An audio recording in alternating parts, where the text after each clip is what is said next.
जी। हम वो दे रहे हैं। अगर रिसोर्सेज की तौर पे देखा जाए, फाइनेंशियल रिसोर्सेज हैं, तो उसके लिए प्राइम मिनिस्टर यूथ प्रोग्राम ने पहली दफ़ा पाकिस्तान की हिस्ट्री में 186 बिलियंस के जो है वो लोन जो हैं वो रोल आउट कर रही है। तो अब तक उसमें जी। मैंने 4-5 महीने में 350 के करीब जो है बच्चों को वो जॉब्स पे लगवाया। जी। फिर हमारे हवावे के साथ कॉन्ट्रैक्ट्स हुए हैं, उस कॉन्ट्रैक्ट के तहत वो 1 लाख बच्चों को ट्रेन करेंगे आईटी के ऊपर, और 3,000 बच्चों को स्कॉलरशिप्स जो हैं वो दे रहे हैं। बिस्मिल्लाहिर्रहमानिर्रहीम। अस्सलाम वालेकुम। मेरा नाम यामन ज़रा है। तो आज हम लोग एक और पॉडकास्ट लेकर आ चुके हैं। तो आज हमारे साथ एक काफ़ी स्पेशल गेस्ट हैं, अ, असफद असफंद अंकल। तो चलिए हम उनसे उनकी जर्नी के बारे में पूछते हैं। अस्सलाम वालेकुम। वालेकुम अस्सलाम।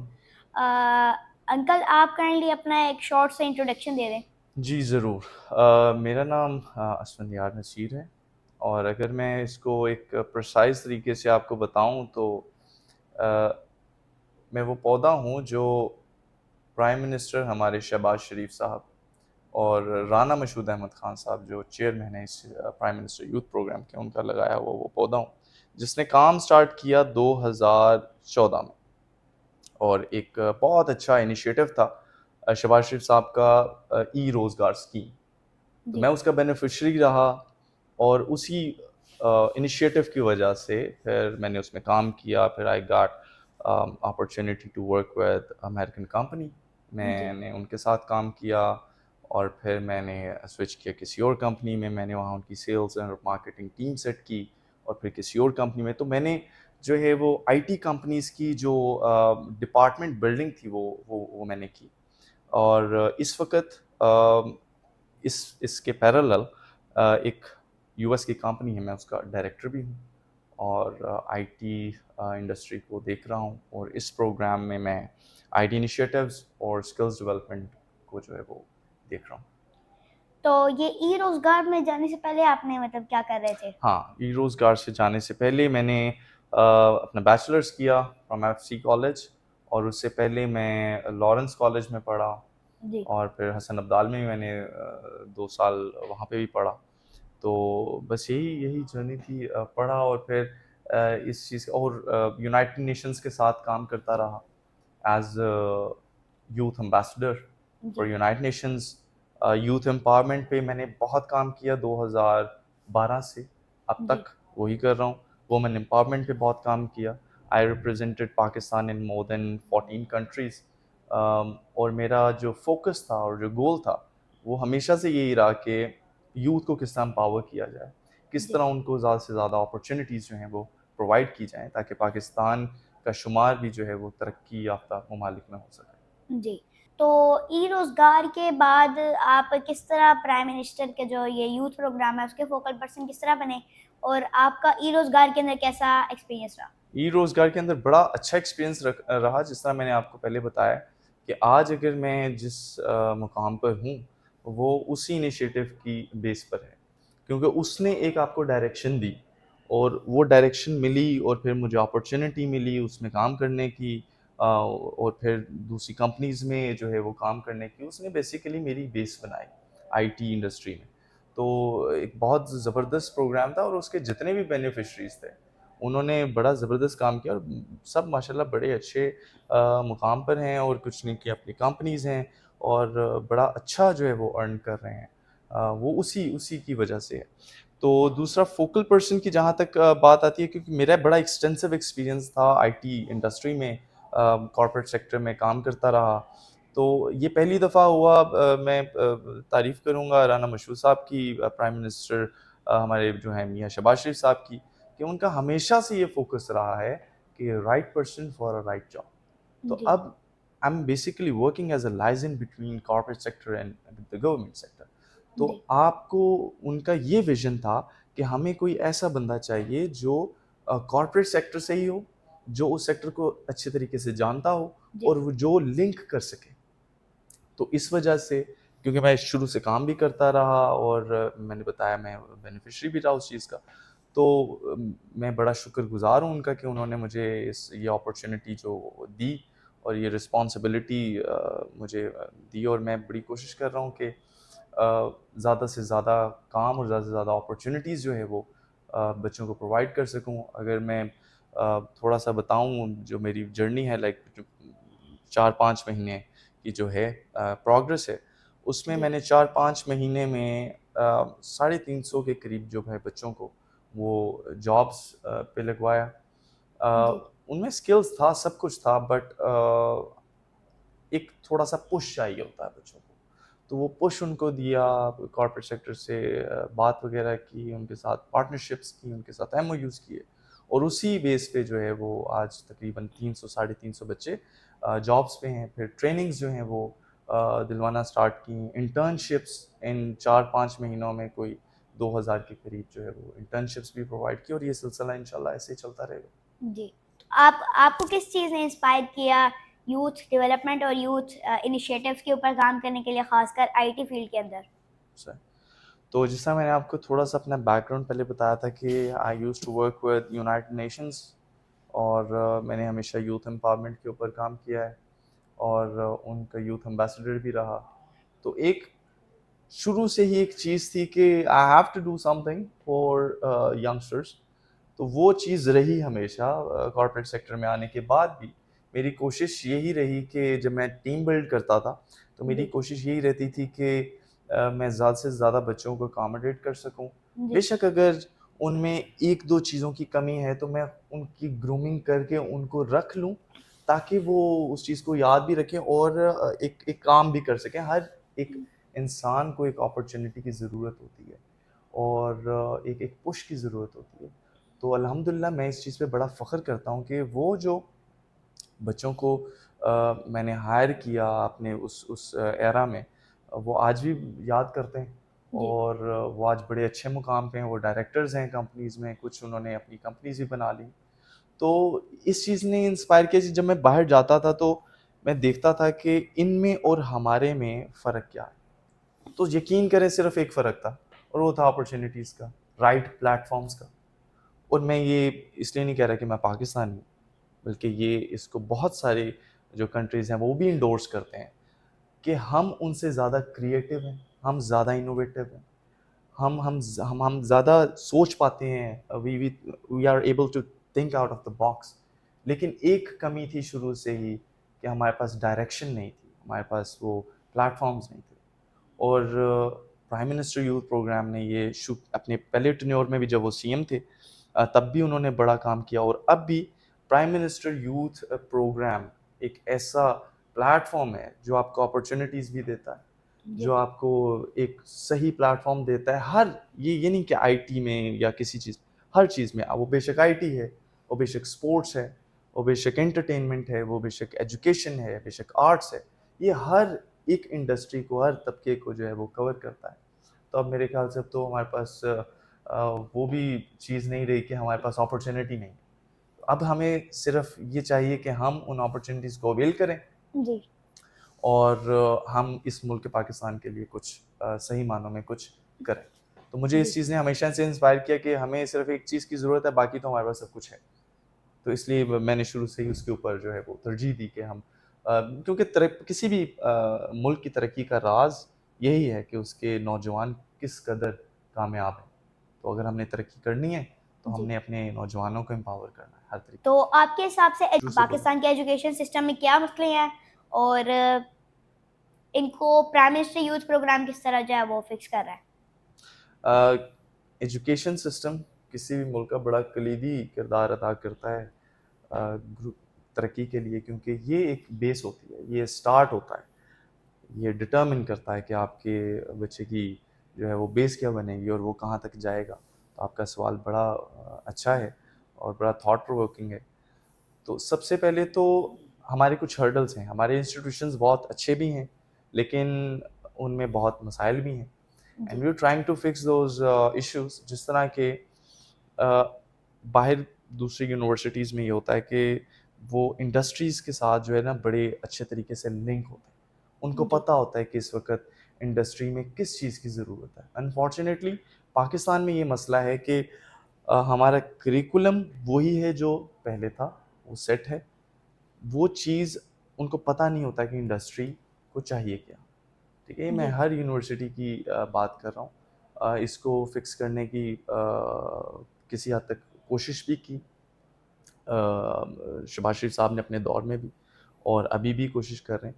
हम ये चाह रहे हैं कि इंडस्ट्री और एजुकेशनल इंस्टीट्यूशंस का एक ऐसा लिंक बने जी कि जिस तरह ही इंडस्ट्री को पता हो कि अब हमें एक, लेट्स सपोज अगर हम आईटी इंडस्ट्री की बात करते हैं, जी तो एक डेवलपर है, सोलाना डेवलपर, आपको उसके डेवलपर्स बहुत कम मिलेंगे, लेकिन क्या ये चीज़ एजुकेशनल इंस्टीट्यूशंस को पता है? आई गेस नो, उनको नहीं पता। जी तो हमारे पास तो बड़ी थोड़ी तादाद है, और वो जो हैं वो ऑलरेडी ऑक्यूपाइड है। इसका मतलब है हम एक चीज़ में पीछे जा रहे हैं, और इंडिया जो है वो उस चीज़ में आगे जा रहा है। हमारा, मैंने इसलिए नाम लिया क्योंकि हमारा हमसाया मुल्क है, हम दोनों ने इकट्ठे आज़ादी हासिल की। तो इस वक्त ज़रूरत इस चीज़ को फिक्स करने की ज़रूरत है कि हमारा एक बड़ा स्ट्रॉन्ग बॉन्ड हो इंडस्ट्री का और एजुकेशनल इंस्टीट्यूशंस का, ताकि दोनों को एक दूसरे का पता हो। इंडस्ट्री बता सके कि हमें इस तरह के बच्चे चाहिए, यूनिवर्सिटीज़ उस तरह के बच्चे प्रोड्यूस करें, और जी। उनको फिर आते साथ ही वो जॉब्स भी मिल सकें। तो प्राइम मिनिस्टर यूथ प्रोग्राम का अभी क्या अचीवमेंट्स हैं जो रीसेंट हैं, आप शेयर करना चाहें? मैं अगर इसी को ही, आपके पिछले सवाल को ही आगे लेकर चलूं और उसके अचीवमेंट्स बताऊं, तो अगर हम एजुकेशनल इंस्टीट्यूशंस का करिकुलम सेट करने जाएंगे तो it took a lot of time, और जी टाइम हमारे पास नहीं, क्योंकि अकॉर्डिंग टू फॉर्ब्स रिपोर्ट 2013 तक 80 मिलियन टेक रिसोर्सेज की कमी होने वाली है वहाँ पे। तो अगर जी हम लेट सपोज 1% को भी टारगेट करते हैं, 1% को टारगेट करते हैं, जो कि बनेगा 8 लाख।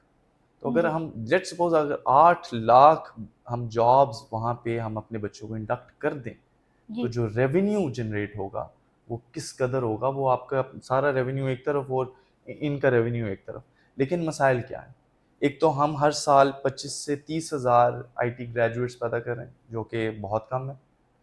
अगर हम इसी पेस के साथ चलेंगे तो हम तो सिर्फ 3 से 4 लाख बच्चे जो है वो प्रोड्यूस कर सकते हैं, मार्केट में दे सकते हैं। इससे ज़्यादा की हमारी कैपेसिटी नहीं है।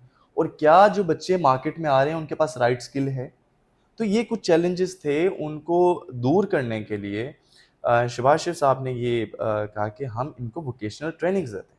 ठीक है, जी इन्होंने 4 साल की ग्रेजुएशन कर ली, सीएस में पढ़ लिया, लेकिन स्पेशलाइजेशन के लिए जिस तरह क्लाउड कंप्यूटिंग है, ऐप डेवलपमेंट है, जो साइबर सिक्योरिटी डेवलपमेंट है, ये करने के लिए इनको हम वोकेशनल ट्रेनिंग्स देते हैं, और फिर ये एक कंप्लीट पैकेज बन जाएगा। तो हमने इस वक्त, हमारा जो टारगेट है वो है 15 लाख बच्चों को वोकेशनल ट्रेनिंग्स देना, और अल्हम्दुलिल्लाह हमने इसको इनिशिएट कर दिया है।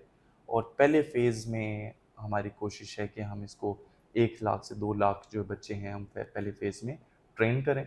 जी और अगर अचीवमेंट्स की आप बात करें, ये एक बहुत बड़ी अचीवमेंट है। प्लस हम पहली दफ़ा हिस्ट्री में कॉमनवेल्थ की जनरल सेक्रेटरी जो हैं यहाँ पे आईं। ना सिर्फ वो यहाँ पे आईं, उन्होंने सारे इनिशिएटिव को जो है वो एक्नॉलेज किया, और उन्होंने यहाँ पे कॉमनवेल्थ का सेक्रेटेरिएट कायम किया, जो इस वक्त इस्लामाबाद में है। पहली जी दफ़ा ऐसा हुआ। हमने फिर उन्होंने एआई के ऊपर ट्रेनिंग्स जो हैं वो ऑफ़र की। जी फिर हमारे हवावे के साथ कॉन्ट्रैक्ट्स हुए हैं, उस कॉन्ट्रैक्ट के तहत वो 1 लाख बच्चों को ट्रेन करेंगे आईटी के ऊपर, और 3,000 बच्चों को स्कॉलरशिप्स जो हैं वो दे रहे हैं एग्रीकल्चर के ऊपर। तो अगर आप स्पोर्ट्स को देख लें, अरशद नदीम जैसे जो खिलाड़ी हैं वो भी यहीं से निकले। अभी बॉक्सर्स हैं, आए दिन आप देखते होंगे कि बॉक्सर्स ने हराया है किक बॉक्सिंग में भी, और अभी अभी रिसेंटली एक हमारे बॉक्सर हैं, उन्होंने भी जो है वो टाइटल जीता। जी तो ये एक की अचीवमेंट्स हैं, और बहुत सारी ऐसी अचीवमेंट्स हैं जो काबिल तारीफ़ हैं, और हम बड़ा एक्सटेंसिवली काम कर रहे हैं यूथ ऑर्गेनाइजेशंस के साथ। हम मिलकर इवेंट्स करवा रहे हैं, और उन इवेंट्स का मकसद ये है कि अवेयरनेस क्रिएट हो सके, जी अपॉर्चुनिटीज़ क्रिएट हो सकें। बाहर से हम कंपनीज़ को यहाँ पे मदऊ कर रहे हैं, जी ताकि वो हमारे बच्चों को यहाँ पे जॉब्स भी दे सकें, उनको ट्रेनिंग्स दे सकें, और उनको बता सकें कि इस वक्त इंटरनेशनल मार्केट में किस चीज़ की ज़रूरत है। जी जो पीएम यूथ प्रोग्राम है वो कोई स्पेसिफिक जो है वो एरियाज के अंदर जो है वो स्किल्स और जो है ये इनको टारगेट कर रहा है, या फिर जो है वो किन स्पेसिफिक जो है वो स्किल्स को टारगेट कर रहे हैं, ताकि जो है वो यूथ वो ठीक है, तैयार हो सके। ये किसी एक स्पेसिफिक स्किल के ऊपर हम काम नहीं कर रहे हैं। ये मेरे ख्याल से हम हर तरह के, जैसा मैंने बताया था, हर इंडस्ट्री को लेकर चल रहे हैं, हर डोमेन को लेकर चल रहे हैं, हर स्किल को हम लेकर आगे चल रहे हैं। अगर आप आईटी स्किल्स की बात करेंगे तो उसमें फिर सब स्किल्स आ जाएंगे। जी इसी तरह स्पोर्ट्स है, स्पोर्ट्स के ऊपर हमारा एक अलहदा प्रोग्राम चल रहा है। राना साहब, राना मशहूद अहमद ख़ान, जो पिछले टेन्योर में स्पोर्ट्स मिनिस्टर भी थे जी पिछली नून लीग की हुकूमत में, उन्होंने जिस तरह स्पोर्ट्स के ऊपर काम किया तो उनसे ज़्यादा एक्सपीरियंस तो मेरे ख्याल से किसी का नहीं है। तो वो जिस तरह स्पोर्ट्स को आगे लेकर चल रहे हैं, फुटबॉल के ऊपर जो है वो इस वक्त बहुत ज़्यादा फोकस किया जा रहा है, उनके स्टेडियम्स यहाँ पे कायम किए जा रहे हैं। जी और फीफा के साथ मिलके, पीपीएफए के साथ मिलकर जो है वो टूर्नामेंट्स जो हैं वो ऑर्गेनाइज हो रहे हैं कि हमारे पास बड़ा टैलेंट है स्पोर्ट्स को लेकर भी। तो स्पोर्ट्स पे भी बड़ा ज़्यादा काम हो रहा है। अभी अजलान शाह हॉकी, जो हम कभी हॉकी में हम बड़े सुपरस्टार थे, वर्ल्ड चैंपियंस थे, फिर हम पे डाउनफॉल आया, लेकिन अल्हम्दुलिल्लाह अब जो है वो दोबारा हॉकी जो है अपने सही ट्रैक पे आ गई है। तो स्पोर्ट्स इसी तरह ही है, फिर एजुकेशन है, फिर हमारी वोकेशनल ट्रेनिंग्स हैं, फिर इसी तरह एंटरटेनमेंट है। तो हम हर स्किल को साथ लेकर चल रहे हैं। अगर आपने इस मुल्क की इकॉनमी को स्ट्रॉन्ग करना है, जी इस मुल्क को आपने तरक्की की राह पर डालना है, तो फिर आपको एक स्किल के ऊपर, एक चीज़ के ऊपर फोकस करने की ज़रूरत नहीं है, फिर आपको हर चीज़ के ऊपर फोकस करने की ज़रूरत है। जी एग्रीकल्चर, हमारा एक ज़रूरी मुल्क है, एग्रीकल्चर के ऊपर बड़ा काम करने की आपको ज़रूरत है। और आईटी क्योंकि एक बड़ा हॉट टॉपिक है, और ये एक ऐसी चीज़ है जो कि आज के दौर में किसी भी मुल्क को उठा सकती है।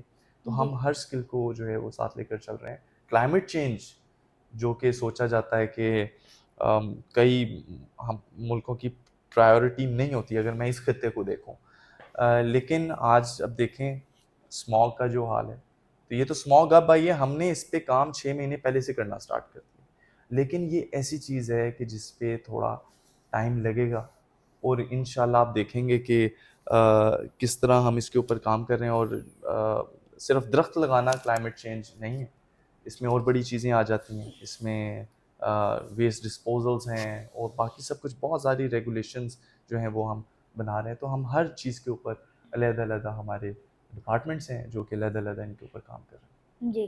तो जो पीएम यूथ प्रोग्राम है, उसको सबसे मेजर क्या चैलेंजेस फेस करने पड़ रहे हैं, जब जो है वो पाकिस्तान के डिफरेंट जो है वो पाकिस्तान भर में जो है वो यूथ को टारगेट किया जा रहा है, तो सबसे बड़े जो है वो मसाइल क्या आ रहे हैं? मसाइल एज सच कुछ खास, जिस तरह मैं कहूँ, इतने कोई बड़े मसाइल तो हमें फेस नहीं करने पड़ रहे। अल्हम्दुलिल्लाह everything is going smooth. But जो मेरा एक पर्सनल एनालिसिस है, लोग मेरे से इख्तलाफ भी कर सकते हैं इस चीज़ में, चूँकि मेरा जो इंट्रैक्शन डे टू डे बहुत ज़्यादा होता है यूथ ऑर्गेनाइजेशंस के साथ जी और आईटी कंपनीज़ के साथ, तो जो एक चैलेंज मुझे ऐसा लगता है, और मैं हर जगह पे इस चीज़ को कहता भी हूँ, देखिए हमारी आवाम की जो एक प्रॉब्लम है, हम एक्सटर्नल फैक्टर्स के ऊपर चीज़ों को डाल देते हैं। हम, ये आपको मिलेगा सुनने के लिए कि पॉलिसी नहीं है गवर्नमेंट की, सपोर्ट नहीं है गवर्नमेंट की। चलें, अगर आप पॉलिसी की बात करते हैं तो इंडिया की आईटी पॉलिसी तो 1991 में बनी थी, और इससे पहले 3 बिलियन डॉलर कंपनीज तो बन चुकी थी। उससे पहले तो 60s में बन 60s से स्टार्ट हुए और वो तो बन चुकी थी। तो आप अब पॉलिसी के ऊपर डालेंगे हमारी, आप एक्सटर्नल फैक्टर्स पे लोग चीज़ों को डालते हैं। मुझे लगता है कि ये एक बहुत बड़ा चैलेंज है हमारे लिए, मैं अगर देखूं तो। और लोग उस तरह रिस्पॉन्ड करने की ज़रूरत है हमारे यंगस्टर्स को। जी अनफॉर्चुनेटली जो पिछले टेन्योर में हुआ, जिस तरह बच्चों की जहन साजी की गई और जिस तरह हमें डीरेल किया गया, ट्रैक से उतारा गया, वो आज भी जो है वो उस चीज़ को देखकर दुख होता है। जबकि 2016 में हम आईएमएफ को खुदा हाफिज़ भी कह चुके थे, हमारी स्टॉक मार्केट किस जगह पे थी, हमारा डॉलर कितना स्टेबल था, हमारा इन्फ्लेशन 4% पे था, हमारी इकॉनमी जो थी वो 6% पे ग्रो कर रही थी। और जगह जगह ये कहा जाता था इंटरनेशनल मीडिया में Pakistan is the next Asian tiger. तो फिर ऐसा क्या हुआ कि हम एकदम डाउनफॉल आया। तो ये वो यही था कि हमारे बच्चों की जहन साजी ऐसी की गई जी कि उनको उनको डिट्रैक्ट कर दिया गया।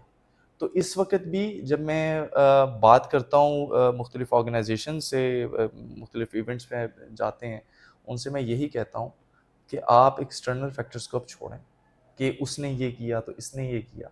आप ये देखें आपने अब करना क्या है। मेन चीज़ गवर्नमेंट आपको क्या कर सकती है? आपको रिसोर्सेज़ प्रोवाइड कर सकती है, आपको एक प्लेटफ़ॉर्म दे सकती है, आपको अपॉर्च्युनिटीज़ दे सकती है। आपके पास फाइनेंस इश्यूज़ भी ख़त्म हो गए हैं। अब आप लोन लें और अपना काम करें। तो ये भी आपके पास इशू नहीं है। अब कोई बच्चा आईटी में ग्रो करना चाहता है और वो कहता है कि मेरे पास इतने रिसोर्सेज नहीं है कि मैं किसी यूनिवर्सिटी में पढ़ सकूं, तो जी आपके लिए वोकेशनल ट्रेनिंग्स हैं। आप ट्रेनिंग्स लें और आप काम करें। जी अब कहेगा ठीक है मैंने अब सीख लिया है तो अब मैं मार्केट में जॉब किस तरह ढूंढूं। तो उसके लिए हमने बिजनेस डेवलपमेंट की जो है वो कोर्सेज ऑफर कर रहे हैं कि आपको सिखाया जाए कि आपने बिजनेस जनरेट किस तरह करना है। तो जी अब अगर देखा जाए तो आपके पास कोई बहाना नहीं बचा। तो अब आपने इस सही मानों में सब चीज़ों को भूलकर सिर्फ पाकिस्तान के लिए हमें काम करने की ज़रूरत है। जी तो मेरे ख्याल से इस वक़्त जो चैलेंज अगर मैं बताऊँ तो वो कहीं न कहीं इतना ज़्यादा बड़ा नहीं है, लेकिन वो भी एक एक बड़ा मख़सूस तबका है। वो बड़ा मख़सूस तबका है जो थोड़ा-सा रिटेलिएट अभी भी करता है। वही एक चैलेंज है, लेकिन वो भी इंशाल्लाह वो भी ख़त्म हो जाएगा। वो भी जी यकीन माने वो भी ख़त्म हो जाएगा, क्योंकि इंसान है जब वो देखता है चीज़ों को बदलते हुए, एक अच्छे ट्रैक पे चलते हुए, तो वो भी चेंज हो जाता है। तो अल्लाह पाक सबको हिदायत दे, मैं तो यही कहूँगा। जी। तो क्या कोई टेक कंपनीज़ हैं और एजुकेशनल इंस्टीट्यूट्स हैं जिनके साथ जो है वो पार्टनरशिप्स हुई हैं ये प्राइम मिनिस्टर यूथ प्रोग्राम की, ताकि जो है वो इस प्रोग्राम की जो है वो जो है रेपुटेशन और इफ़ेक्ट बढ़ सके? बिल्कुल, हमने एजुकेशनल इंस्टीट्यूशंस के साथ डिफरेंट पार्टनरशिप्स की हैं और फिर कॉर्पोरेट सेक्टर के साथ भी, कंपनीज़ के साथ हमने पार्टनरशिप्स की हैं। अगर एजुकेशनल इंस्टीट्यूशंस की बात की जाए तो अभी रिसेंटली कुछ प्राइवेट यूनिवर्सिटीज़ हैं, उनके साथ हमने एमओयू साइन किए हैं जी, और उस एमओयूज़ के तहत वो हमें अपने आईटी के जो स्टूडेंट्स हैं वो देंगे और हम उनको इंटर्न्स रखेंगे अपने डिफरेंट प्रोजेक्ट्स में।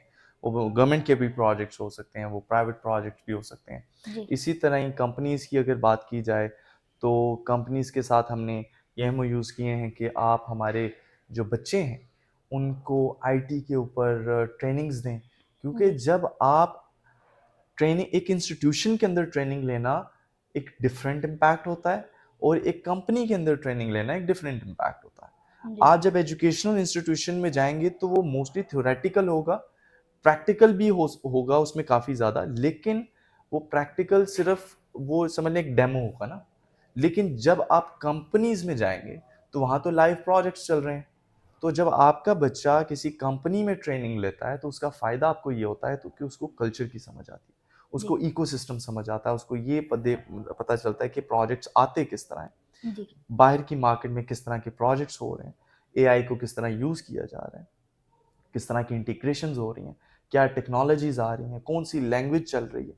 तो ये सारी चीज़ें कंपनीज़ में जाकर बच्चों को सीखने को मिलती हैं और सबसे बड़ा फ़ायदा ये होता है कि जो बच्चा अभी इस तरह हुआ कंपनीज़ के साथ एमओयूज़ किए, उनको इंटर्नशिप्स दिलवाईं और 40% जो इंटर्न्स थे, उनको उन्हीं कंपनीज़ ने जॉब्स पे रख लिया। जी, आप एक एक कंपनी है उनको एक रिसोर्सेज नहीं मिल रहे थे, उनको बच्चे नहीं मिल रहे थे जो उस राइट स्किल वाले, तो उनको उनके साथ मैंने डिस्कशन की। मैंने कहा अगर आपको नहीं मिल रहे तो आप ट्रेनिंग्स दें बच्चों को, 1 महीने की 2 महीने की ट्रेनिंग्स दें और उनको आप रख लें। यकीन करें उन्होंने 100 ट्रेनिंग्स दी और 3 महीने बाद उसमें से 60 बच्चे इस वक्त वहाँ पे काम कर रहे हैं और बड़ी अच्छी पेज ले रहे हैं और वो नॉर्थ अमेरिकन कंपनीज के लिए काम कर रहे हैं। तो कंपनीज के साथ हमने इस तरह एमओयूज साइन किए हैं, उससे ये होगा कि उनकी स्ट्रेंथ भी बढ़ेगी जी। और बच्चों को एक बहुत ज़्यादा एक्सपोजर भी मिलेगा। तो आपको पाकिस्तान की जो इकॉनमी है वो उसका मतलब आपको क्या मुस्तकबिल नज़र आ रहा है अगले 1 डेकेड के अंदर? और आपके हिसाब से जो है वो यूथ इसमें क्या रोल प्ले कर रही है? मैं अगर अपनी अपनी एजुकेशनल बैकग्राउंड के बारे में बात करूँ तो मैं एक इकोनॉमिस्ट में हूँ। सॉरी फंबल कर गया। अगर मैं अपने बैकग्राउंड एजुकेशनल बैकग्राउंड की बात करूँ तो मैं एक इकोनॉमिस्ट भी हूँ जी और मैंने स्टेट बैंक में भी कुछ अर्सा काम किया है। ज़्यादा अरसा नहीं था लेकिन कुछ अरसा काम किया है। तो इकॉनमी की आपने जब बात की तो मुझे एक बड़ा मज़ा आता है मुझे इकॉनमी के ऊपर बात करते हुए। तो अगर एक 1 डेकेड की आप अगर फॉरकास्टिंग मेरे से पूछ रहे हैं तो इस वक्त जिस जिस पेस के साथ हम चल रहे हैं तो यकीन करें बड़ी अच्छी मुझे फॉरकास्टिंग नज़र आती है। हम मुझे अपना जो डॉलर है वो बड़ा स्टेबल आप देखें कितना इस वक्त स्टेबल है। और मुझे ये नीचे होता हुआ भी नज़र आ रहा है। इसके कुछ फार्मूलाज हैं अगर उसको हम फॉरकास्टिंग इसकी निकालें तो मुझे ये भी नीचे होते हुए नज़र आ रहा है। मुझे अपनी आईटी इंडस्ट्री जो है वो अगले चंद सालों में $25 बिलियन की इंडस्ट्री बनती नज़र आ रही है। मुझे अपना जो एग्रीकल्चरल सेक्टर है वो भी ग्रो करता नज़र आ रहा है। मुझे अभी हम आप देखें हमारी जो स्टॉक मार्केट है एक इस वक्त 90,000 को क्रॉस कर चुकी है। जी तो we are on a right track. हमारी इंपोर्ट्स जो हैं वो अ, कम होंगी, हमारी एक्सपोर्ट्स बढ़ेंगी। जी हम एक्सपोर्ट्स पे ज़्यादा फोकस कर रहे हैं। हम हमारे अब जो अगर मैं गवर्नमेंट को ना उनकी ना भी बात करूं अगर मैं अवाम की भी बात करूं तो उनमें भी एक जो है वो सेंस ऑफ रिस्पॉन्सिबिलिटी आ चुकी है कि हमने मेड इन पाकिस्तान जो चीज़ों को है वो फ़रोग देना है। इसके ऊपर कॉन्फ्रेंसेस भी हुई और मैं ये देखता हूँ कि हमारा फ्यूचर बड़ा ब्राइट है। लेकिन इसमें एक चीज़ है, अगर हमारी पॉलिटिकल स्टेबिलिटी रही तो अगर हम पॉलिटिकली स्टेबल ना रहे तो फिर ये सब कुछ ज़ाया है। जो भी आपने एफर्ट्स किए हैं हम फिर से ज़ीरो पे आ जाएंगे। अनफॉर्चुनेटली यही होता है पूरे आपकी पाकिस्तान जब से बना है आप कभी पॉलिटिकल स्टेबल हुए ही नहीं। इसके बरक्स अगर आप अपने हमसाया मुल्क को देखें वो पॉलिटिकली इतने स्टेबल हैं। यही राज है उनकी तरक्की का। और हम उनसे ज़्यादा बेहतर इंफ्रास्ट्रक्चर रखते हैं, उनसे ज़्यादा क्रिएटिव बच्चे हमारे पास हैं, उनसे जी ज़्यादा इनोवेटिव हम हैं। क्योंकि मेरा तो बड़ा ताल्लुक रहता है ना इंडियन डेवलपर्स के साथ भी। तो जिस जिस तरह मैं देखता हूँ हमारे बच्चों का मुकाबला नहीं है। हम AI ML में उनसे बहुत आगे हैं। और ये चीज़ ये नहीं कि मैं पाकिस्तानी हूँ तो मैं सिर्फ कह रहा हूँ, ये अमेरिकन्स जो हैं वो अपने मुंह से कहते हैं। आप देखें कि हमारे AI के जो डेवलपर्स हैं वो ज़्यादा हैं अमेरिकन कंपनीज में as compare to India. India ज़्यादा है कस्टमर सपोर्ट में और टेक्निकल सपोर्ट में, वो दूसरी चीज़ों में ज़्यादा है। लेकिन when it comes to creativity Pakistan is on the top. तो पॉलिटिकल स्टेबिलिटी अगर रहे, ये शर्त है, अगर पॉलिटिकल स्टेबिलिटी रहे तो अगले 10 साल आप पाकिस्तान का जो है नक्शा बदलते हुए देखेंगे। जी आपकी इकॉनमी ड्रास्टिकली जो है वो चेंज होगी। अभी आप देखें कुछ महीनों की बात है, आपकी ग्रोथ कहाँ पे थी, आपका इन्फ्लेशन किस जगह पे था। जी अभी के नंबर्स आप उठा के देखें तो आपका इन्फ्लेशन कितने सालों बाद जो है वो सिंगल डिजिट पे गया है। इट्स 7 आई गेस, 7 6 और 7। अभी रिसेंट फिगर तो मैंने नहीं देखी बट यस इट्स 6 और 7। और ये सिर्फ कुछ महीनों की कारकर्दगी है। तो जी political stability is very important.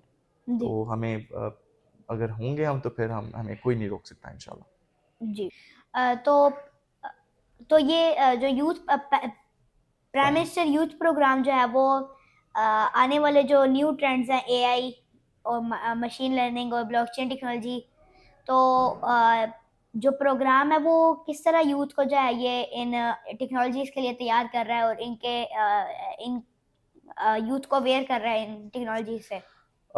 Commonwealth की जो जब जनरल सेक्रेटरी आई यहाँ पे तो इन्हीं ट्रेंड्स के ऊपर बात हुई। और हमें इस चीज़ का बड़ा एहसास है कि जो अब नेक्स्ट जो दौर आ रहा है वो AI का है, मशीन लर्निंग का है, NLP का है, LLM का है। अगर हम इन टेक्नोलॉजीज़ में अपने आप को जो है वो नहीं तैयार करेंगे तो फिर हम दुनिया से पीछे रह जाएंगे। जी तो यही वजह थी कि एक प्रोग्राम इनिशिएट हुआ AI for youth with the collaboration of Commonwealth.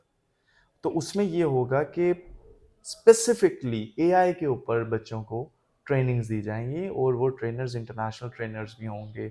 हमारे यहाँ पे मायानाज ट्रेनर्स होंगे जो बच्चों को आर्टिफिशियल इंटेलिजेंस पे जो है वो ट्रेनिंग्स देंगे। जी अब अगर आप वोकेशनल ट्रेनिंग्स की बात करते हैं तो उसमें एक बहुत बड़ा हिस्सा जो है वो इसी चीज़ का है।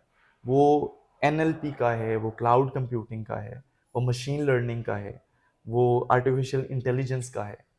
और बच्चों को इस चीज़ के लिए तैयार किया जा रहा है कि आप ये वाली टेक्नोलॉजीज़ जो हैं वो सीखें, ताकि आप मुख्तलिफ अपनी अपनी प्रोडक्ट्स भी बना सकें, आप अमेरिकन कंपनीज़ के लिए एआई इंटीग्रेशंस भी कर सकें। तो हम इसके ऊपर बड़ा बहुत ज़्यादा फोकस कर रहे हैं इस वक्त। जितनी भी कंपनीज़ के साथ मेरे भी एमओयूज़ हो रहे हैं, वो स्पेसिफिकली इसी चीज़ के ऊपर हो रहे हैं कि जी आपने एआई और एमएल, बाकी टेक्नोलॉजीज़ तो आप सीख लेंगे, आप तो आप सीख लेते हैं, जिस तरह जो लैंग्वेजेस हैं, पाइथन है, और बाकी जैसे रिएक्ट है, रिएक्ट नेटिव, ये सारी चीज़ें तो आप सीख लेते हैं। लेकिन एआई एमएल सीखना बहुत ज़रूरी है, क्योंकि दूसरी टेक्नोलॉजीज़ में भी ये इन्वॉल्व हो रही है। जी अब अगर किसी का प्लेटफॉर्म है, कोई कोई एप्लीकेशन है, तो वो भी चाहता है कि मैं एआई को इंटीग्रेट करूं, मैं एआई चैटबॉट बना लूं। जी अब अगर कोई सेल्स का किसी का है, तो वो कहेगा मैं कन्वर्सेशनल एआई बना लूं। तो ये बनाएगा कौन?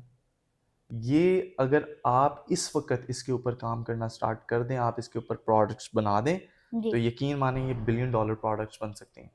तो हम चाहते हैं कि इनको ये टेक्नोलॉजीज दे दें। क्रिएटिव हम बहुत हैं, क्रिएटिविटी में हमारा कोई जोड़ नहीं है। ये मैं जो है ना बरमला इस चीज़ का जो है वो कहता हूँ कि क्रिएटिविटी में पाकिस्तानियों को कोई पीछे नहीं छोड़ सकता। इनको सिर्फ एक स्किल सिखा दो जी और फिर इनको एक प्ले ग्राउंड दे दो कि इस पे आप खेलो, तो ये आपको ऐसी ऐसी चीज़ बना देंगे कि आपकी सोच है। यही पाकिस्तान है ना, जहाँ पे जिसके लिए जिस पे मर्सिडीज जो है इसी पाकिस्तान का क्लाइंट है ना, सलीम गौरी। जी वो मर्सिडीज के लिए ही तो तैयार कर रहे हैं। इंडिया भी था, लेकिन मर्सिडीज का कॉन्ट्रैक्ट इनको मिला। यही वो सिस्टम्स लिमिटेड भी यहीं पे ही है। तो यहाँ पे सारी कंपनीज, बड़ी बड़ी कंपनीज जो हैं, उन्होंने पाकिस्तानियों को कॉन्ट्रैक्ट दिए। मैंने अभी, एक मेरा दोस्त है, वो एआई का डेवलपर है, और वो एक सिलिकॉन वैली कंपनी है, उसके लिए कन्वर्सेशनल एआई बना रहा है। उनके लिए एआई चैटबॉट बना रहा है। वो बहुत बड़ी कंपनी है वहाँ के लिए। जी और उन्होंने पाकिस्तान में उस लड़के को चुना क्योंकि उसकी क्रिएटिविटी की वजह से। जी अब बात सिर्फ क्रिएटिविटी की है, तो ये इसके ऊपर हम बड़ा एक्सटेंसिवली काम कर रहे हैं कि हम ये वाले स्किल्स जो हैं बच्चों को दें, ताकि वो एक्सेल कर सकें आगे मार्केट में। जी आप अपने रोल के ज़रिए जो आपको प्राइम मिनिस्टर यूथ प्रोग्राम के अंदर मिला है, क्या लॉन्ग टर्म इम्पैक्ट छोड़ना चाह रहे हैं, छोड़ने की उम्मीद करते हैं? देखिए, इस वक्त पाकिस्तान की जो आईटी इंडस्ट्री है वो 2 पॉइंट अप्रॉक्सीमेटली $6 बिलियन पे इस वक्त स्टैंड करती है। मेरा तो ख्वाब है ही है, हमारे प्राइम मिनिस्टर का भी ये ख्वाब है कि $25 बिलियन की इस इंडस्ट्री को 25 बिलियन की इंडस्ट्री बनना चाहिए, $25 बिलियन की इंडस्ट्री बनना चाहिए। उसके लिए ये लॉन्ग टर्म चीज़ है, लेकिन हम इसको जितना इसका इसका दुरानिया है वो जितना हम कम कर सकें, उतना ही हमारे लिए बेहतर है। जैसा मैंने आपको पहले जिक्र किया था कि फोर्ब्स रिपोर्ट के मुताबिक, और हम देखते हैं जिस तरह कमी हो रही है टेक रिसोर्सेज की जी अमेरिका में, तो उनकी रिपोर्ट के मुताबिक 2030 में 80 मिलियन जॉब्स जो हैं वो निकलेंगी। जी बंदे ही नहीं होंगे उनके पास उस पर काम करने के लिए। मेरी ये ख्वाहिश और मेरा ये लॉन्ग टर्म, अगर आप इम्पैक्ट की बात और लॉन्ग टर्म प्लान अगर आप पूछें, तो ये है कि उस 80 मिलियन में एटलीस्ट 1% तो हमें जो है ना वो कैप्चर करना चाहिए, उस मार्केट का हिस्सा। और वो 1% भी 8 लाख बनता है। जी अब just imagine, I was doing a calculation and my mind was blown up by that calculation कि अगर हम 1% को भी टारगेट करें, दैट इज 8 लाख। और लेकिन जिस हम पेस पे चल रहे हैं वो तो नहीं हम उसको compete कर सके अगर हम कुछ ना करें तो। और हम जिस पेस पे चल रहे हैं, 25 से 30 हज़ार आईटी ग्रेजुएट्स हम हर साल निकालते हैं। तो अगर इसी पेस पे चलते रहे तो हम सिर्फ और सिर्फ 3.5 लाख ग्रेजुएट्स को निकाल पाएंगे। और उसमें से भी क्वालिटी कितनी होगी वो फिर एक अलग डिस्कशन है। तो इसको काउंटर करने के लिए प्राइम मिनिस्टर यूथ प्रोग्राम ने वोकेशनल ट्रेनिंग्स को इंट्रोड्यूस करवाया, जिसके तहत 15 लाख बच्चों को हम ट्रेन करेंगे। ज़रूरत माइंड में था 8 लाख, लेकिन करवाया जा रहा है 15 लाख। तो इसका मतलब है हम उस चीज़ को कर सकते हैं, कैप्चर कर सकते हैं। अगर 15 लाख बच्चे इस पे ट्रेनिंग ले लें और हम उसका 1% कैप्चर कर लें, तो आप कैलकुलेशन करें हमारी जो हाइक आएगा हमारी इस इकोनॉमी में थ्रू आईटी, वो $20 बिलियन का तो सिर्फ उसी साइड से आ जाएगा। और बाकी इसमें अभी स्टार्टअप्स नहीं है, इसमें अभी दूसरी कंपनीज का शेयर नहीं है, रेवेन्यू नहीं है। ये जी सिर्फ एक चीज़ की कैलकुलेशन मैंने आपको बताई है। आपका जो एक बहुत बड़ा चंक है वो फ्रीलांसिंग से आता है। अगर आप नेटसोल को देख लें, सिस्टम को देख लें, दूसरी कंपनीज को देख लें, तो इसका अप्रॉक्सीमेटली $500 मिलियन इनका शेयर है जी इस इकॉनमी में। लेकिन बाकी जो आ रहा है वो दूसरी चीज़ों से आ रहा है, वो हमें फ्रीलांसिंग से आ रहा है, वो दूसरी छोटी मोटी कंपनी से आ रहा है, जो बच्चों खुद बनाई हुई हैं, जो खुद एफर्ट कर रहे हैं, वो उन कंपनी से आ रहा है। तो लॉन्ग टर्म प्लानिंग यही है कि ज़्यादा से ज़्यादा बच्चों को इंटरनेशनल मार्केट में एक्सपोज किया जाए, जी इनको इंट्रोड्यूस करवाया जाए, ताकि एक इकॉनमी में एक हम अपना किरदार अदा कर सकें। तो लॉन्ग टर्म इस वक्त प्लान यही है सिर्फ कि हमने आईटी को अगर देखा जाए, बाकी तो दूसरे डोमेन्स में है, लेकिन आईटी को अगर देखा जाए तो हमने जो है वो इस इंडस्ट्री को $25 बिलियन की इंडस्ट्री हमने बनाना है इंशाल्लाह। जी। तो जो फ्रीलांसर्स है, ये प्राइम मिनिस्टर यूथ प्रोग्राम जो है वो फ्रीलांसर्स के लिए स्पेशली क्या कर रहा है? क्योंकि अभी आपने इससे पिछली बात में बताया कि जो है वो फ्रीलांसर्स जो है वो बहुत ज़्यादा कंट्रीब्यूट करते हैं पाकिस्तान की इकोनॉमी के अंदर। तो आप स्पेशली जो है वो फ्रीलांसर्स के लिए क्या पॉलिसीज़ और रेगुलेशंस जो है वो इंट्रोड्यूस करवाई हैं? देखिए, फ्रीलांसर्स के लिए जो हमने जो रिलैक्सेशन दी है वो टैक्सेस में दी है। इस वक्त आप हर इंडस्ट्री को उठा के देख लें और आप आईटी को देख लें, तो आईटी में सबसे कम टैक्स है, एंड दैट इज जस्ट 0.25%, अगर आप एसईसीपी में रजिस्टर्ड होते हैं तो। एक तो उनको टैक्स में छूट के उनको एक इनकरेजमेंट मिल सके और उनका जो भी रेवेन्यू है वो ज़्यादा से ज़्यादा हो सके। प्लस हमने फ्रीलांसर्स के लिए जो लैपटॉप स्कीम्स हैं वो हमने अनाउंस की, और उनमें से ही बच्चे जो आगे वो फ्रीलांसर्स बने। जो यूनिवर्सिटी के जो बच्चे हैं, इस वक्त एक बहुत बड़ी तादाद ऐसी है जो स्टूडेंट्स हैं यूनिवर्सिटीज़ में, but they are also freelancers, जी ठीक है, और वो अपने खर्चे वगैरह वहाँ से निकालते हैं। और बड़ा एक बैकलैश आया था कि आप लैपटॉप्स क्यों दे रहे हैं, तो उसका इम्पैक्ट आप देखें। आप पिछली बात आपने की लॉन्ग टर्म प्लानिंग, तो लॉन्ग टर्म प्लानिंग का वो हिस्सा थी, तो वो चीज़ तब की थी, आज उसका फ़ायदा हो रहा है। जब जी कोविड आया, कोविड में पूरी दुनिया घर बैठी, और जिनके पास लैपटॉप्स था उन्होंने उस दौर में ई कॉमर्स का बड़ा काम शुरू किया, और आज वो बड़े अच्छे मुकाम पर हैं। जी और आईटी की जिन्होंने ट्रेनिंग्स ली थी, वो उन्होंने घर बैठ के जो है वो आईटी के प्रोजेक्ट्स पकड़े। तो फ्रीलांसर्स के लिए एक तो चीज़ टैक्स एग्जम्पशंस, उनके लिए एक नवाज शरीफ आईटी सिटी जो है वो बनाया जा रहा है।